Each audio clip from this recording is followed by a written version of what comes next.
पश्चिमी महाराष्ट्र मतलब शरद पवार या एनसीपी। लेकिन मनोज सर, इस बार का जो चुनाव है वो वेलफेयर, जिसमें आपने भी जिक्र किया लाडकी बहन योजना का, सरकार कहती है कि हम अन्नपूर्णा योजना चला रहे हैं, विजन महाराष्ट्र है हमारा, हमने किसानों के सम्मान की जो निधि है उसको 15,000 रुपये कर दिया है। तो ये वेलफेयर स्कीम फोकस्ड आपको इलेक्शन नजर आया महाराष्ट्र का, या फिर बटेंगे तो कटेंगे, एक हैं तो सेफ हैं, या Maratha versus others, micro OBC management, इन सब चीज़ों के इर्द गिर्द चुनाव लड़ा गया? देखिए, ऐसा है कि ये सारे के सारे फैक्टर्स इस इलेक्शन में हैं, और कोई भी अगर ये सारे फैक्टर्स होते हैं उसमें मेरे ख्याल से लाडकी बहन योजना एक बहुत ही इम्पॉर्टेंट फैक्टर है जो एनडीए को लगता है कि ये फार्मूला मध्य प्रदेश में सक्सेसफुल हुआ है, हरियाणा में ये फार्मूला सक्सेसफुल हुआ है, तो ये फार्मूला यहाँ भी सक्सेसफुल होगा।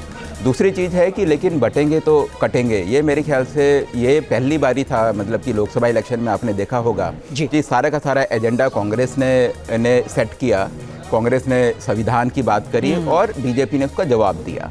लेकिन इस इलेक्शन में क्या हुआ कि बीजेपी ने ये एजेंडा सेट किया, योगी जी वहाँ गए, बटेंगे तो कटेंगे वहाँ एक एजेंडा बन गया, और उसका जवाब फिर जो वहाँ जो एमवीए है, एमवीए ने उसका वहाँ जवाब दिया। इसका मतलब कि एजेंडा बीजेपी ने सेट किया है और पूरे के पूरे इलेक्शन में ये एजेंडा छाया रहा। इसके साथ ही अगर मराठा और नॉन मराठा की बात करें तो महाराष्ट्र की असेंबली में आज की डेट में भी 50% से ज़्यादा एमएलए मराठा हैं। सबसे ज़्यादा एमपी मराठा है। सबसे ज़्यादा एमपी मराठा है, सबसे ज़्यादा जो एमएलए हैं वो मराठा है।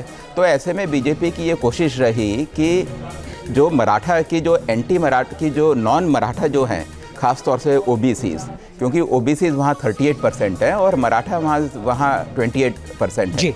लेकिन आप देखिएगा कि जो मेजॉरिटी ऑफ द टाइम वहाँ जो चीफ मिनिस्टर रहे हैं वो मराठा ही है। बिल्कुल। तो वो जो नॉन मराठा जो सारी कास्ट है, कम्युनिटीज़ हैं, वो सारी के सारी कास्ट कम्युनिटीज़ अगर बीजेपी के साथ आ जाएं तो बीजेपी का फोकस इस इलेक्शन में एक वो भी था।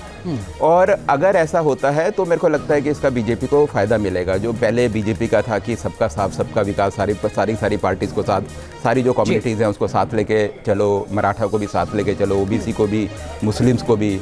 तो मेरे को लगता है कि इस बारी उनका जो स्ट्रेटेजी है वो मेरे ख्याल से पिछली स्ट्रेटेजी से काफ़ी ज़्यादा अलग। ठीक है संजीव सर। जी हिमानी, इससे पहले कि संजीव जी का हम रुख करें, एक बार इस वक्त यूपी उपचुनाव के भी रुझान जो है वो सामने आ गए हैं। सभी 9 सीटों के रुझान, जिस पर 6 सीटों पर बीजेपी के उम्मीदवार आगे चल रखे हैं और 3 पर समाजवादी पार्टी के उम्मीदवार आगे हैं। ये 3 सीटें वही तो नहीं है जिनको लेकर इतना ज्यादा इनके सर, इतना ज्यादा हमने बवाल देखा, विवाद देखा, जो तस्वीरें आई जिस पर लगातार चर्चा हुई। सीटों पे ही वो सस्पेंशन भी हुआ था पुलिस वालों का। बिल्कुल। तो हमें लगता है कि ये वो सीटें हैं जहाँ, अच्छा वो ये बात सही भी है कि मुस्लिम बाहुल की वो सीटें थी, मतलब उसमें मुस्लिम काफ़ी ज़्यादा तादाद पे थे।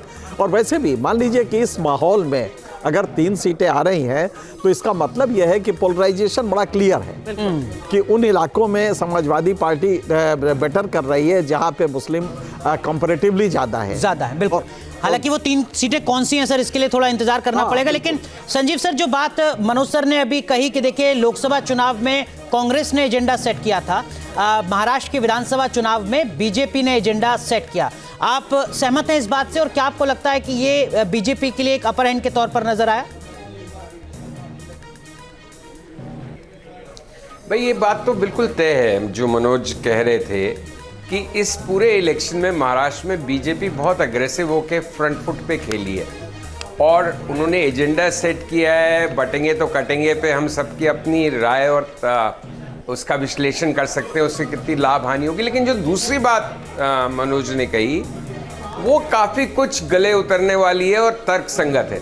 देखिए जैसे जाट्स हरियाणा की राजनीति डोमिनेट करते थे और बीजेपी ने खट्टर के साथ वो एक्सपेरिमेंट किया कि नॉन जाट्स को एक छतरी के तहत लाओ, उसको एक बड़ा वर्ग बनाओ जिससे कि जाट राजनीति को शिकस्त दी जा सके। और वहाँ पे उन्होंने चौटाला वगैरह सबके सहयोग से, घोषित सहयोग नहीं लेकिन अघोषित सहयोग से, जाट वोट कट गए और नॉन जाट एक से पड़ गए एक जगह, और हरियाणा का नतीजा जो हुआ वो हुआ। क्या उसी तरह का एक्सपेरिमेंट अनुसंधान क्या महाराष्ट्र में हो रहा है? क्या मराठा गैर मराठा, क्योंकि ये मुद्दा है कि ब्राह्मण फडणवीस कैसे महाराष्ट्र के चीफ मिनिस्टर की तरह मराठाओं को स्वीकार होंगे? तो एक मराठा लॉबी बहुत सशक्त और स्ट्रांग और डोमिनेंट फोर्स रही है महाराष्ट्र की पॉलिटिक्स में।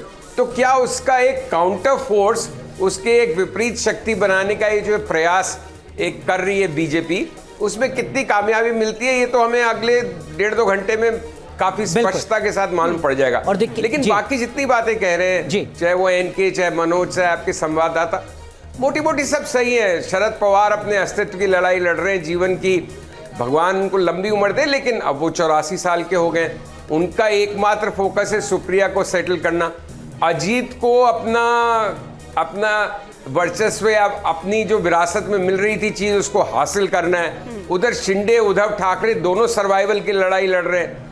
एक लेवल पे बस बीजेपी और कांग्रेस ही थोड़ा तटस्थ भाव से है कि भाई अल्टीमेटली फाइनली उन्हें बहुत ज्यादा फर्क नहीं पड़ेगा रिजल्ट से, पड़ेगा तो अवश्य, लेकिन वो अपनी जगह पे रहेंगे और चुनाव के बाद उन्हीं दोनों में मूवमेंट की संभावना नहीं है।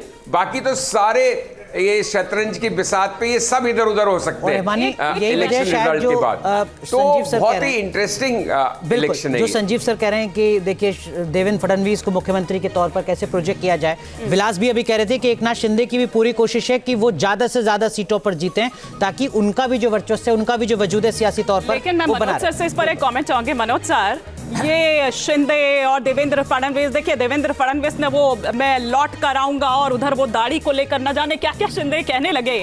हमने 2019 में देखा कि इसी सीएम पद के चक्कर में किस तरीके से अदल बदल हो गया, पूरी सरकार किस तरह से इधर उधर पूरा एकदम 360 डिग्री घूम गया।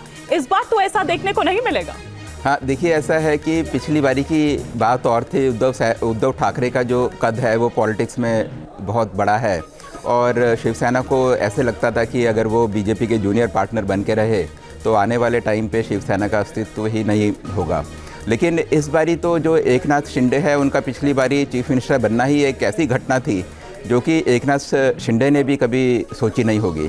तो ऐसे में तो दोनों का तो मेरे ख्याल से लास्ट टाइम जो सिचुएशन थी और इस टाइम सिचुएशन में काफ़ी अंतर है। इस बारी बीजेपी ने कोई भी अपना जो है चीफ मिनिस्टर के कैंडिडेट को एज सच फेस बनाकर इलेक्शन कॉन्टेस्ट नहीं किया, भले ही मीटिंग्स में अमित शाह ने कुछ इंडिकेशन दिए हों। लेकिन इस सब के बावजूद भी एकनाथ शिंदे को भी उम्मीद है कि वो चीफ मिनिस्टर बनेंगे अगर वो ज़्यादा सीट लेकर आते हैं। तो सर इधर उधर ले जाती है। बिल्कुल, हमारे साथ कांग्रेस पार्टी के नेता पंकज श्रीवास्तव जी जुड़ चुके हैं। विकास चंद्रा हमारे साथ बने हुए हैं। विकास, मैं आपका भी रुख करूंगा, लेकिन पंकज जी, ये पोस्टल बैलेट के रुझान है जो अभी हम दिखा रहे हैं, हालांकि अब ईवीएम खुलनी शुरू हो चुकी होंगी, 8:30 बज चुके हैं। एनडीए महाराष्ट्र और झारखंड दोनों ही जगह यहां शुरुआती रुझान में बहुमत में नजर आ रहा है। आपकी पहली प्रतिक्रिया और क्यों आप जीत के लिए आश्वस्त हैं महाराष्ट्र और झारखंड में?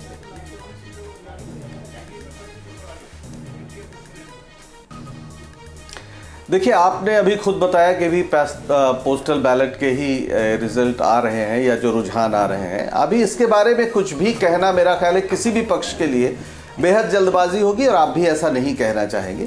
हम आश्वस्त हैं क्योंकि पूरी तरीके से जो मुद्दे हैं सकारात्मक मुद्दे हैं। जैसे आप महाराष्ट्र में देखिए, चाहे वो महालक्ष्मी योजना हो जिसके तहत 3,000 रुपये महिलाओं को देने की बात की गई, बसों पर फ्री उनके महिलाओं के चलने की बात की गई, नौजवानों को 4,000 रुपये हर महीने जो बेरोजगारी भत्ता देने की बात की गई, 25 लाख रुपए का जो स्वास्थ्य बीमा है महाराष्ट्र में वो देने की बात की गई, किसानों को 3 लाख रुपए तक जो उनका लोन है वो माफ़ी की बात की गई। समाज के सभी वर्गों को संबोधित करने का पूरा प्रयास किया गया और भारतीय जनता पार्टी ने जिस तरह से एक विभाजनकारी माहौल बनाने का प्रयास किया, जिस तरह से एक सांप्रदायिक विभेद पूरे प्रांत में फैलाने का काम किया, मुझे नहीं लगता है कि शिवाजी की धरती, छत्रपति शाहूजी महाराज की धरती, ज्योतिबा फुले की धरती, डॉक्टर अंबेडकर की धरती इसे स्वीकार करेगी। और जिस तरीके से सरकार तोड़ने का अनैतिक काम, वहाँ पे आप बच्चे नारा लगाते हैं कि 50 खोखे बिल्कुल ओके, इस तरह का जो राजनीति का पतन हम देख रहे हैं, जहाँ खुलेआम एक आदमी कह रहा है कि साहब 50 करोड़ दे के आप विधायक खरीद लेते हैं, तो जाहिर है 50 करोड़ रुपए आते कहाँ से हैं? वो हमें दिख गया अडानी के कांड में जिस तरह से सामने आया है सब कुछ, किस तरह से इस देश में कॉरपोरेट लूट को संभव करने के लिए एक राजनीतिक दल लगा हुआ है ताकि उसके पास इतना पैसा आ जाए कि वो पूरी तरीके से जहां चाहे जिस तरह से चाहे अपने संसाधनों के बल पर राजनीति का पूरा जो मेयार है उसको बदल दे।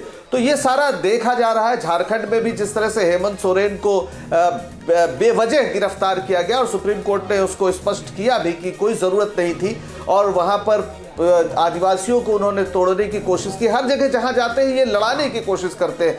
वहां पर आदिवासियों में जिस तरह से एक विभाजन करने का प्रयास किया गया, उनकी ज़मीन छीनने का जो पूरा इनका षड्यंत्र है, उसके खिलाफ कांग्रेस पार्टी हो, हेमंत सोरेन जी हो, पूरा एकजुट होकर, चाहे महाराष्ट्र हो चाहे झारखंड हो, जिस ताकत से और एकजुटता के साथ सकारात्मक ढंग से कांग्रेस पार्टी ने चुनाव लड़ा है, मुझे पूरी उम्मीद है कि दोनों जगह इंडिया गठबंधन की ही सरकार बनेगी।